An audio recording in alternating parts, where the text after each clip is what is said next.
کون لے گا مجھے معلوم ہے، سب سے زیادہ کس کو کھلبلی مچے گی وہ بھی مجھے معلوم ہے.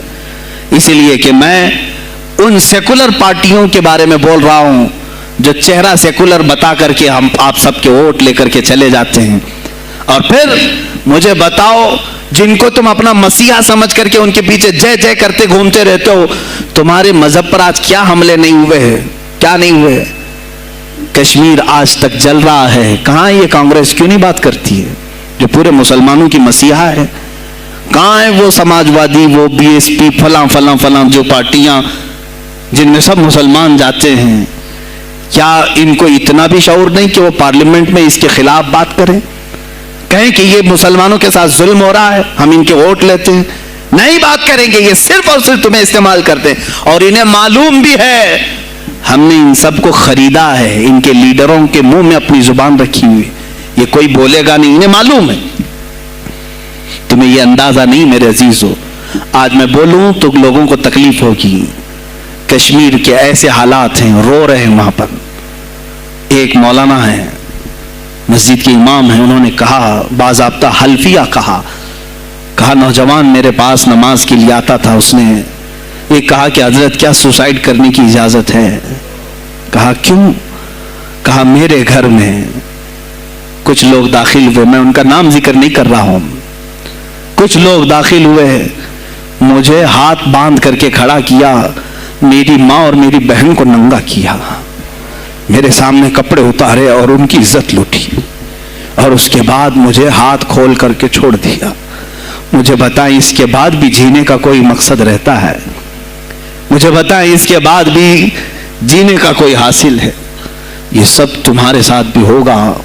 جہاں میجورٹی ان کی مسلمانوں کی تھی وہاں یہ ننگا ناچ کر کے دکھایا ہے، تو یہاں تو تم بہت قلت میں ہو. تمہارے ساتھ بہت کچھ ہو سکتے ہیں اب بھی اگر خاموش رہے.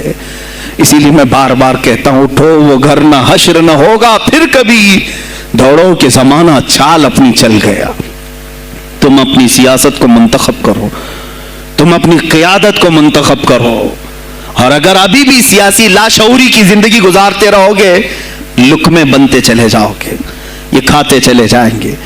بات میں سلطان الاولیاء غوث پاک کی کر رہا تھا، لیکن مجھے یہ حالات پر گفتگو ضرور کرنی ہے، اس لیے کہ مجھے معلوم نہیں ہے کہ میری زبان پر کب تالے لگائے جائیں گے یا میری گردن پر کب چھری پھیری جائے گی، مجھے اس کا اندازہ نہیں. لیکن اے مسلمانوں، تم میری ذات سے الجھتے ہو تو الجھ جاؤ، مجھے اگر بلیم کرتے ہو، تانے مارتے ہو تو مار لو. چند دنوں کی بات ہے، جب تک میری سانسیں چل رہی ہیں تب تک مجھے گالیاں دو گے، لیکن جس دن میں بھی دنیا سے جاؤں گا اس دن تم ہماری باتیں یاد رکھو گے، اس دن یاد کرو گے. مجھے اپنے بچوں کو یہی بتانا ہے کہ اب وہ دور آیا ہے جہاں ممبروں سے بھی بولنے میں اب گھبراہٹ ہے. لوگ اپنے خوف کے مارے ایسے ہیں کہ اپنی روزی روٹی کے چکر میں میرے مصطفیٰ کی گالیاں سننا برداشت کر رہے ہیں. دیتا ہے دینے دو نا، ہمارا کیا بگڑتا ہے؟ اس پوزیشن میں تم آئے ہو آج، تمہارا امام جب اتنا بزدل ہے تو تمہارے دلوں میں کون سا ایمان باقی رہ جائے گا؟ اس لیے شعور پیدا کرو. اگر اولیاء کی نسبت تمہارے دل میں ذرا برابر بھی باقی ہے تو اٹھو میرے عزیزو. آپ قیامت کے دن جواب دہ ہوں گے میرے نبی صلی اللہ تعالیٰ علیہ وسلم کی عظمت پر. آج جو حملے ہو رہے ہیں یہ ہماری زندگی کا سب سے بڑا ایشو ہے. آج مطالبے کرو، مانگو تو کس چیز کو مانگو؟ بس یہ ہے کہ میری نبی کی عزت سلامت رہے، مجھے دنیا میں اور کچھ نہیں چاہیے. اتنا مطالبہ تو کر سکتے ہو، اتنا مطالبہ کرو، اور پھر دیکھو میرے مصطفیٰ کی طرف سے انعام کیا ملے گا، اللہ کی طرف سے انعام کیا ملے گا. ارے وہ مرد قلندر جو پاکستان میں ابھی شہید ہوا کس بات کا اعلان کرتا تھا؟ کس کو پکارتا تھا؟ کس کو للکارتا تھا؟ صرف یہی تو بات کرتا تھا کہ تاجدار ختم نبوت، اور میدان میں معذوری کے ساتھ بھی آ کر کہتا تھا لبیک یا رسول اللہ، اے اللہ کے رسول میں حاضر ہوں، اپنی جان لے کر آیا ہوں. اور تم یاد رکھنا تمہاری ٹانگیں تو سلامت ہے، کل بروز قیامت ہو سکتا ہے تمہارا سامنا اس خادم حسین سے ہو، تمہاری ٹانگیں دیکھ کر کے پوچھی جائیں گی. معذور ہونے کے بعد جب کوئی میدان میں میرے نبی کی عظمت پر پہرا دینے کے لیے آ سکتا ہے تو تم نے اپنی ٹانگیں کس کام کے لیے رکھی تھی؟ میرے عزیزوں، میں نے جتنی طاقت مجھے اللہ نے دی میں بول رہا ہوں، اب اس کے بعد کا محاذ تمہیں سنبھالنا ہے، آگے کی ہماری فکروں کو تمہیں لے جانا ہے۔ شاید اس زمانے میں ہم جی رہے ہیں جہاں اتنی آزادی نہیں ہوگی، چھوٹی سی بات کو آج بہت بڑا بنا کر کے اسے ختم کیا جاتا ہے، لیکن مجھے اندازہ ہے اس بات کا، ہندوستان کی آزادی میں بھی میرے اکابرین میں 30,000 علماء نے اپنی جانیں دی ہیں۔ کشمیر سے لے کر دلی تک ہر درخت پر ایک عالم کی لاش لٹکی ہوئی تھی، ان کی جانیں، ان کی قربانیاں رائیگاں نہیں گئیں۔ 70 سال سے ہم مزے لے رہے ہیں، ان کی قربانیاں ہیں یہ۔